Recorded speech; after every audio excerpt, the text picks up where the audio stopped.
Gandang hapon po, ating mga friends at followers. Nandito po ako sa breeding area natin at ito yung mga bago naming sisiw na ito mga almost 300 ito na napisa.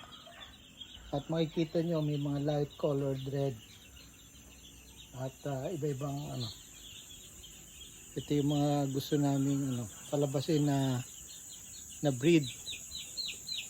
So nabukunahan na rin ito at mabilis ang mabilis ang laki ng mga ito. In 2 weeks time malaki na sila kaagad.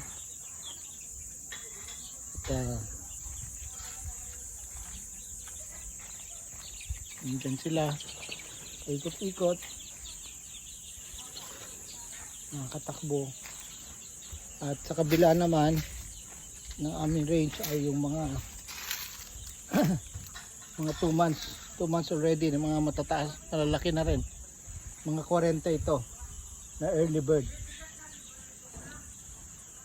So ngayon po ay Holy Friday, 18 April 2025 at nandito po kami sa farm at